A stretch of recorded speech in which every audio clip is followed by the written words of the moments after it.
and welcome back to my YouTube channel. How are you? It's been such an amazing ride from episode 1 and down to this episode, back to back. It's been a lot of inspiration, a lot of empowerment, education from all of our beautiful and amazing guests. Indeed, Reflections is here to stay. We are so excited and still somehow kind of emotional that we are saying goodbye, but not forever, just for a while, as we end the season 1 of Reflections on this very episode. Hope you're all doing well. Incidentally, this week we celebrate Children's Day, so it's like a 2-in-1 episode where we say goodbye for just a while, because we'll be right back, of course, and then of course celebrate our not so little precious angels. On this episode of Reflections, we are celebrating Children's Day. Happy Children's Day to all the amazing kids all over the world. We understand that the potentials and capabilities of these children are boundless. And today we are just going to have a conversation around how we can create a safer and more empowering world for our children. A place where they are free to play, to laugh, to learn, make mistakes, grow, and be everything that their little minds can tell them that they can be. You're welcome to Reflections, and in the studio with me I have a very pretty African queen. She is Mrs. Glory Tomori. Please tell us about yourself. Oh, okay. Thank you so much for having me. I mean, you really look beautiful. Oh, and I'm so delighted to be here. Thank you. I'm Glory Tomori, and I'm a wellness coach. And yeah, you can call me a tech mom. Ooh. Yeah, because I freelance. I work from home. And yes, I do so many things. I wear so many hats. I do a lot of things, but you know, let me just stop here. You want to be humble small. Let me just stop here. Okay, so today we are celebrating Children's Day. Tell us about your childhood. What was it like for you growing up? Okay, yes. By the way, happy Children's Day to every child out there. I mean, it's always a special time celebrating kids because they are God's heritage, God's special gift to us, and it's always a joy, you know, celebrating them. Yeah, childhood for me was beautiful. Was beautiful because, of course, I had both parents, you know, hold me through that time. And although we were not so rich, I'm not from a very rich, you know, background, but then, you know, they had all the basic things that I needed to thrive at the time, you know. So it was really a beautiful one for me. Yes. For a lot of children, the story is the opposite, especially in this time and age. From your own experience, how do you think we can recreate such a beautiful experience? Because apparently you had a good experience, a beautiful one. You know, you didn't come from a very rich background, but you were comfortable. You had basically all your needs. So how can we recreate that for our children today? Okay, so first, I think it is important that for anyone who wants to, you know, start having a child, must be firstly mentally prepared. Because these days we find out that a lot of, you know, people procreating, you know, having children are not even ready. I know you cannot be 100% ready for it, but then it's a case of children giving birth to children, I mean, lately. And then, you know, because they do not have the mental capacity to handle things, you know, they just, you know, leave these kids, and kids are everywhere. So many times you start wondering, are these kids, you know, don't they have parents, you know? So I think first thing for me would be that every adult out there that wants to start having kids, they must be mentally prepared, you know. And you know what? Little wonder why so many people, when they get married these days, they want to, you know, take their time. I think it's a very intentional thing, and I think it's the right thing to do, because before you start bringing kids into the world, there has to be some sort of preparation. You know, you have to be mentally stable. You have to be, you know, fully ready, emotionally ready. You know, to start having kids. So I think it is important that for everyone that wants to start having children, they should be ready, and their readiness will help in the long run. You raised a very valid point about children having children. Yeah. Where do you think we got it wrong? Because I know that growing up, yes, we had a lot of issues of teenage pregnancy and all of that, but I don't think it was as much as it is now. Where did we get it wrong? Okay, so yeah, I agree with you, with the fact that teenage pregnancy and all. But I also think that, there is a kind of picture that the society has painted. And, a lot of people are carried. That's why they would say that believe whatever you see online at your own risk, right? A lot of, we are so carried away. A lot of people are so carried away, with the beautiful things that they see, with all the things that, is happening on the media space. And I think, first of all, it is about intentionality. It's about you first. I mean, not just waking up one day and, just, start thinking that I just want to start having kids, So it is very important that you are intentional about your steps, especially as regards to, having children. Intentionality is key.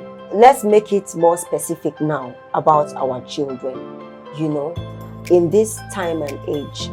What do you think are those things that our kids are missing out of compared to how it used to be? I mean, in terms of their rights and their well-being, as human beings and as children, what are those things that they are missing out on, basically? Okay, so thank you. Yeah, I think first thing would be that every child has their own rights. We must understand that clearly. Every child has the right to quality education. They have the right to care. They have the right to express themselves. However, these days that we found ourselves, we see that a lot of parents are busy. A lot of them are busy. I understand that money has to be made, but then there is a need to strike a balance. We must. In fact, it's a whole lot, and so many things are happening out there, and so many times I wonder, how things have really gone so bad. So it is important that I think there should be a kind of engagement, between both parents. If both parents are the one taking care of their children, there should be a kind of engagement to say, you know what, okay, you don't necessarily have to give up your career for these children, but then there will always be a way. There will always a balance. There should always be a way to strike a balance and say, okay, while you're working, while I'm also working, can we strategize on how to make time for these children? Because the truth is, you see all of this abuse, all these things that we're hearing, it is because there is a kind of distance, a kind of distance between children and their parents. You need to work, and then you also need to keep your child with someone. And that leads to, when things happen to these children, they don't have anybody to talk to. And before because they keep going deeper and deeper and deeper. Yes, that's the thing. Because there is no bond. The little time that you have to, fellowship with them, have a kind of communion with them. You are on a call. You are replying emails. You are doing, it's just a lot. And then the child feels like, well, after all, you don't have my time, So we should make time for children. Very, very important. I don't know how, but I think there is a need to sit down and strategize and plan. Because first, I mean, all the work, all the things that we're doing is because of our kids at the end of the day. So you can say that again. Yeah. We are celebrating Children's Day because they are that special. Yeah. And the emphasis this year is creating a safer world for them, protecting and promoting their rights. Yeah. In the 21st century, how do you think we can help children to thrive and to be the best that they can be amidst all of the distractions around them? Yeah. There are quite a lot of distractions. As adults, as parents, as guardians, even as neighbors. How can we help to position these children for them to be able to thrive in this time? Like I said earlier, putting these children, their academics is very important. Like right? Education is a must. Is a must for every child. In fact, it is their right. They have the right to quality education. And these days you would see someone say something like school is a scam, school Education is a has come. Education, do you get? So and it is not true. It's a lie from the pit of hell, because at the end of the day, when opportunity comes and then the person is not educated, you now say your witches and wizards, they are disturbing you, right? So I think for every child they should have, you know, quality education. So quality also, you know, has its grade, you know, depending on the source, depending on funding, right? But most importantly is that every child should have access to, you know, this quality education, and it should be a very vital thing, you know, to give these children. So Okay. yeah. So talking about education for all children, educating them is one thing. Equipping them with the right skills to thrive in this digital age is another. Yeah. Can we talk about those skills that children should have at this time and age to help them thrive? So I would say that every child should possess, there are different skills. There are different skills ranging from tech skills, from vocationals, you know, from life-saving skills.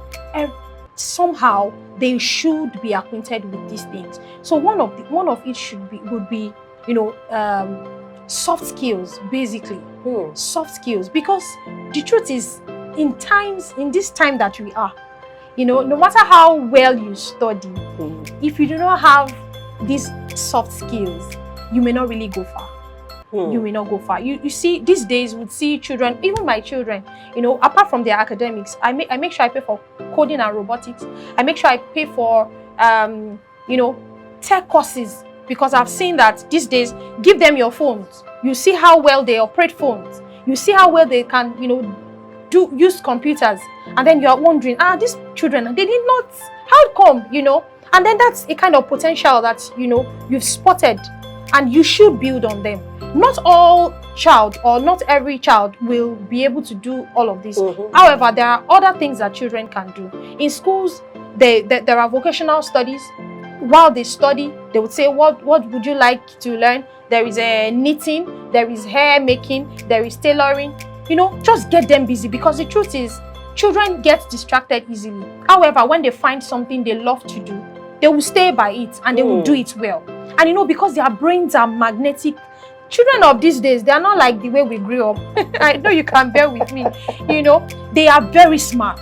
They are very, very smart. So talking about life-saving skills also, let them swim.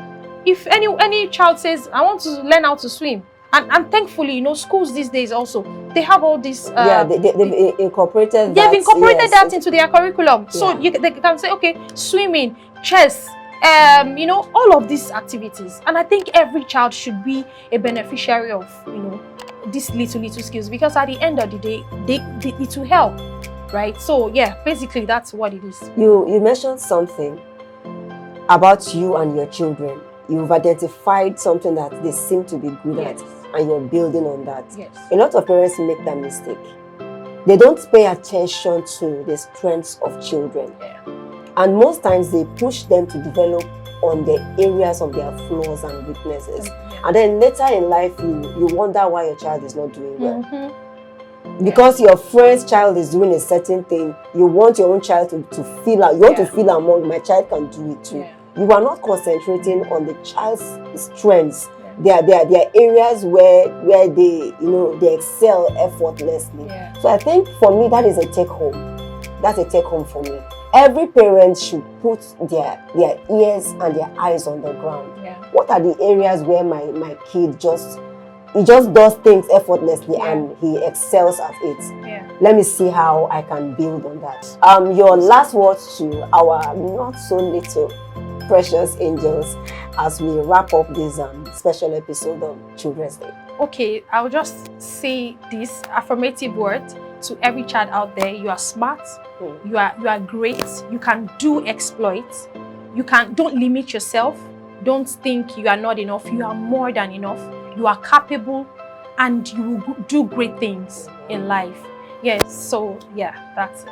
Thank you. Such powerful prayers for our precious little angels. Of course, it is our desire that you spread your wings and fly, because yes, the sky is big enough for you to fly as much as you can. So now that's a wrap on this week's episode of Reflections, and of course, for this particular season. If this is your first time visiting this channel, please remember to subscribe and go right back to our very first episode. We've had series of explosive interviews with very intelligent, amazing, and beautiful guests discussing different topics that touch on all aspects of human life. I bet you this is the place you want to stay glued to. Until I come your way again next season, don't forget that I love you. Mwah.